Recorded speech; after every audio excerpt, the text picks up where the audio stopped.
prie daugumos adjustmentų yra presetai. Presetai tai yra jau duotybiniai nustatymai. Taip, gal mes nenaudojam to dažnai, bet truputėlį galim čia pasižiūrėti. Tarkim, jeigu aš pasirinkčiau patamsinimą, galiu pasižiūrėti truputėlį patamsėjo nuotrauką, nedaug ir iš esmės tik vienas valdiklis pajudėjo. Tada yra čia padidinti kontrastą.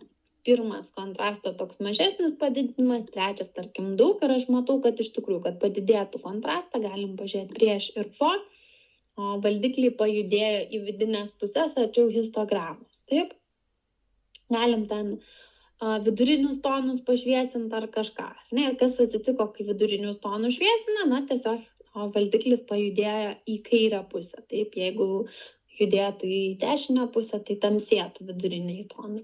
Na ir kartais gali, kai valdau šviesotamsą, gali šitie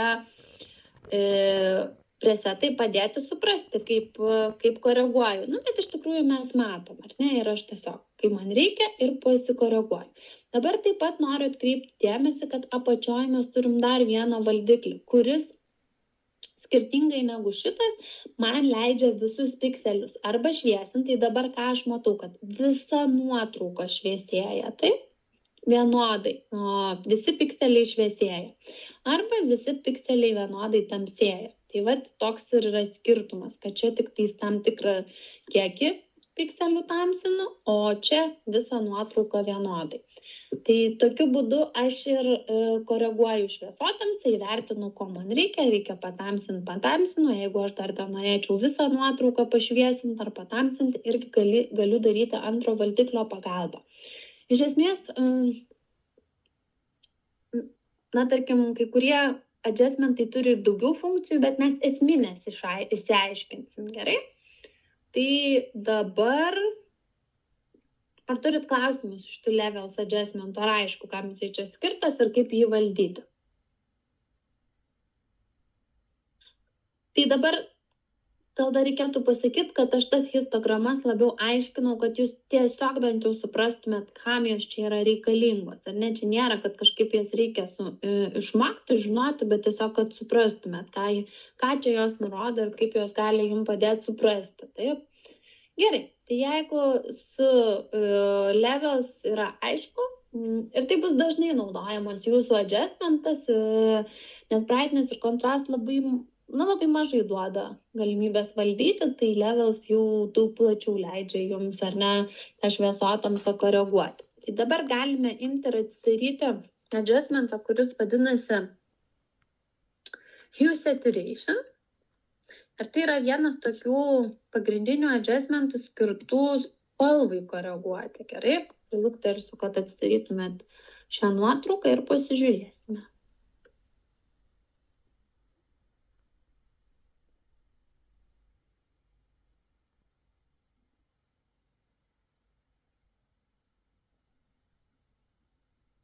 Jeigu jau pavyko atsidaryti, tai vėlgi, nepamirškit, kai atsidarom nuotrauką, kad jinai yra backgroundas, tai pasiverčiam į layerį. Galim spustelti ant spinelės.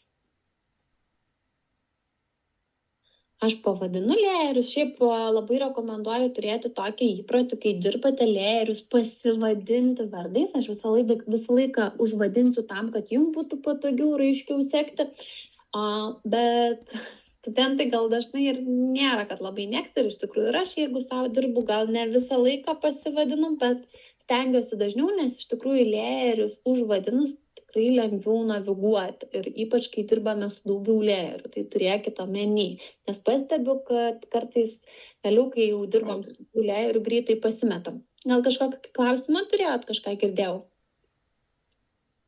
Ar gal tiesiog? Gerai.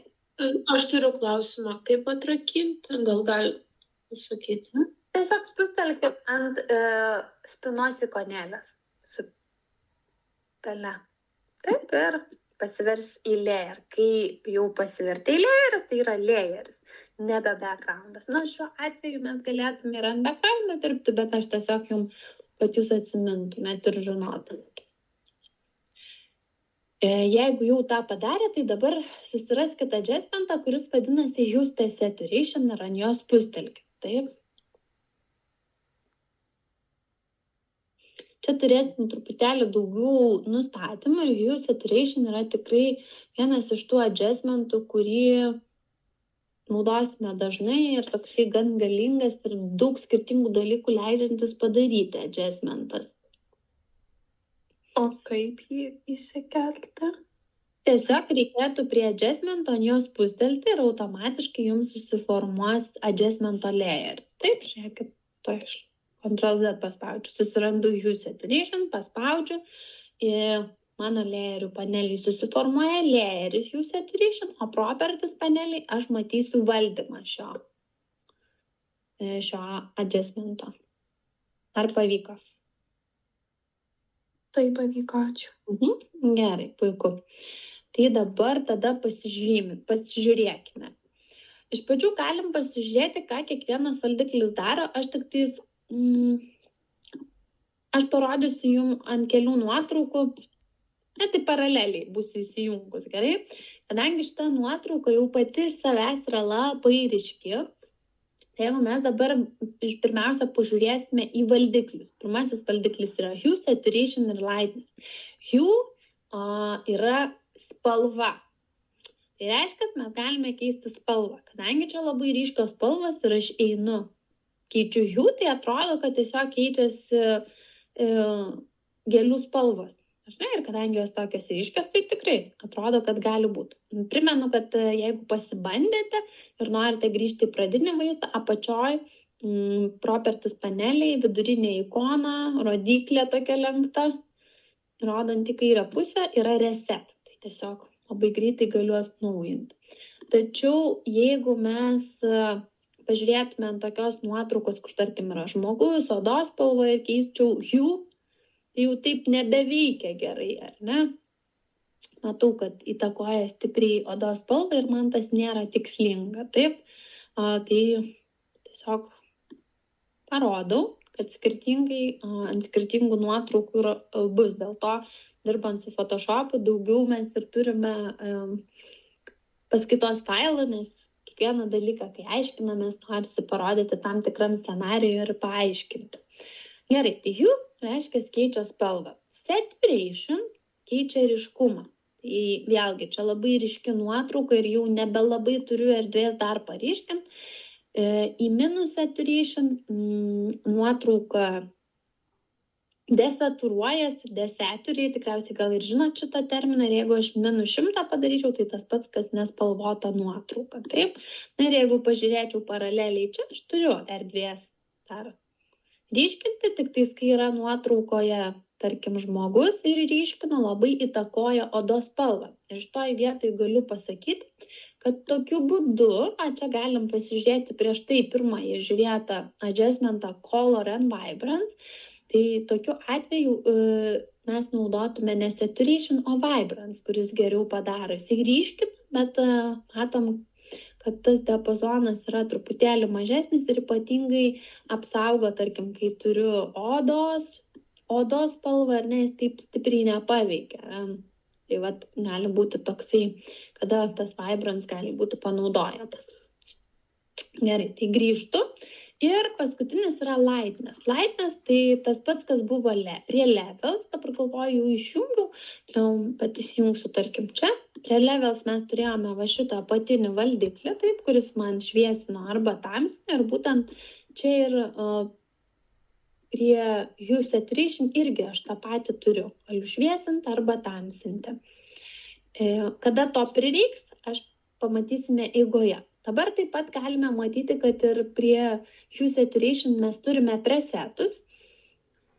Ir mes čia turime, tarkim, pasirinkimą pradžioj gal old style pasirinksiu. Ir prie old style, padaro, kad būtų mažiau ryškumo. Ir kągi aš matau? Matau parametrus, kuriuos naudoja. Desaturavo -40 ir šiek tiek pašviesino nuotrauką. Taip, sepija. Tai čia colorize efektas užsideda, tai mes prie jo prieisim. Strong saturation, ryškų saturation, tai tik tai saturation padidina, tiesiog galima pasižiūrėti, ką keičia kokiam scenarijui tie tie defaultiniai nustatymai, presetai. Taip, naujesnis dalykas Photoshop'e ir atnaujintam Hue Saturation yra, kad jų yra išskirtos tam tikros spalvos. Taip, mes netrukus pasižiūrėsim, kaip jos veikia, bet taip pat gal reiktų pasakyti, nežinau, nerodžiau dar pakol kas, kad kai aš keičiu parametrą, vienas būdas aš galiu čia už valdiklio keisti, arba ten įrašant skaičių, arba taip pat visur, kur galiu skaičių keisti, gali prie žodžio atsiranda tokia piršto ikona ir aš jos pagalba irgi galiu keisti. Taip, tiesiog tada nuspaudžiu pelės ar touchpado klavišą ir braukiu į šonus. Tai čia iš tikrųjų visur, kur bus skaičiai, tarkim, ir prie opacity tokiu būdu aš galiu valdyti, prie visų parametrų bus, tai tiesiog žinokit, kad tokiu būdu valdas. Gerai, čia toksai intarpas gavosi. Dabar pasirinkite properties, Hue Saturation panelėje, kur yra presetai, dešiniai pusiai yra ikonos rodančių pirštų. Pasispauskite ant jos ir tada keliaukite ant nuotraukos, jums turi aktyvuotis pipetės ikona. Gerai? Aš truputėlį luktelsiu, kad jūs aktyvuotumėt. Šita parinktis leis nustatymus daryti pagal spalvą. Na, pavyzdžiui, jūs norite, kad ne visa nuotrauka jums keistusi, bet tik tais tam tikrą galima pasidaryti, kad tik tais tam tikrą spalvą keistų. Ir būtent va šitos pipetės pagalba aš galiu aktyvuoti tą spalvą. Na, tarkim, aš noriu geltoną, aktyvuoju. Na, ir kitas būdas galiu su pirštu, arba aš galiu tiesiog paspaudus ir va ant šitų išskirtų spalvų. Taip, tarkim. Ir tuomet, kai, tarkim, pasirinkau geltoną su pipetė, va čia apačioje matysim, kad aktyvuojasi spalvos diapazonas ir reiškia, kai dabar aš darau kažkokį pakeitimą, paveiki yra tik tais ta spalva. Na, tarkim, keičiu tik tais geltoną spalvą paveiki.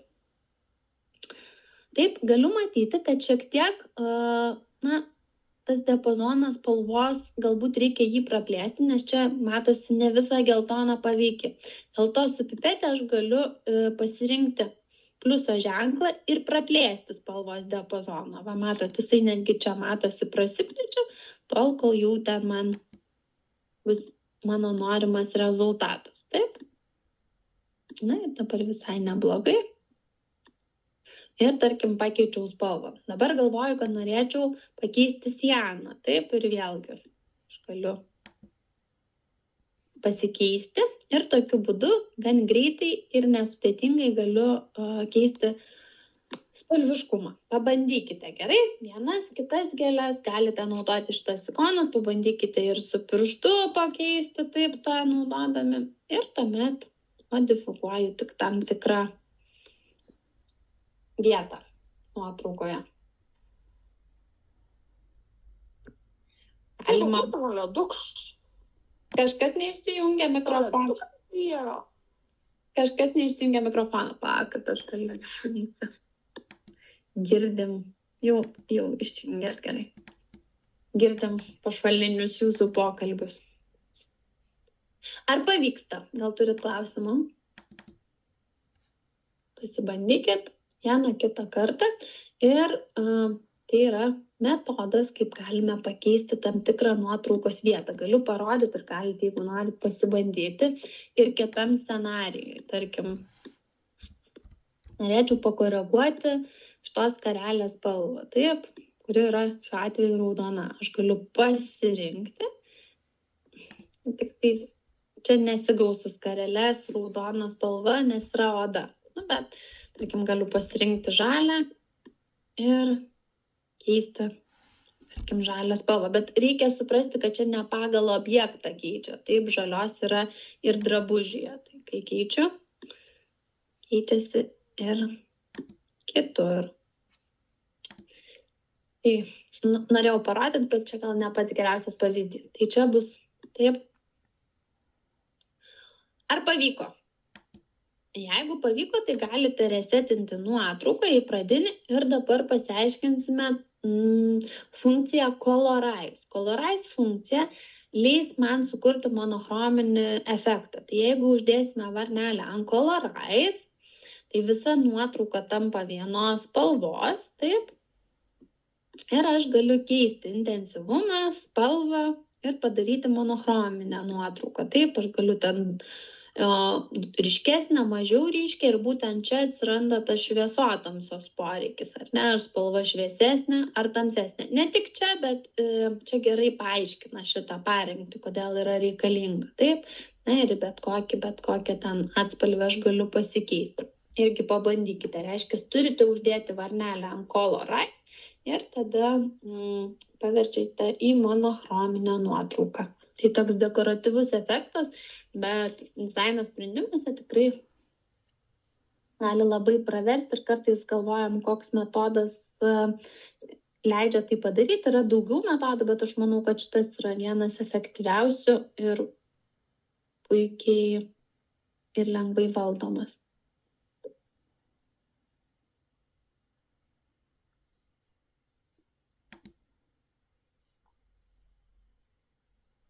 Ar turit klausimus su Hue Saturation adjustmentų nustatymais? Ar plius minus viskas aišku ir gavosi? Kol kas viskas aišku. Tai mes tai peržvelgiam, bet ir namų darbus, kai darysite, nes bus truputėlį susijęs, suprasit, kad toks jisai skaitosi galingas ir vienas iš esminių adjustmentų ir dažnai naudojame. Tai Hue Saturation Levels, dar pasižiūrėsim Curves, tai tikrai tokie dažnai naudojami, tarkim, sakyčiau, kad Color and Vibrance ar tik Vibrance ir Brightness ir Contrast rečiau naudojami. Adjustmentai jie tokie paprastesni, bet irgi galim susidurti. Tai dabar, jeigu pasižiūrėjom, viskas aišku, tai Hue Saturation adjustmentai ištrinkim, gerai. Vienas būdas delete spausti, kitas būdas nutempti šiukšlių dėžę, tai tada vienu metu viską ištrina ne per 2 kartus, tai galite tiesiog nutempti. Arba galite su delete klavišu. Ar ten backspace, kaip jau ten pas jūs vadinasi. Ir pasižiūrėsime dar vieną adjustmentą. Jo reikės namų darbui, tai vat noriu parodyti.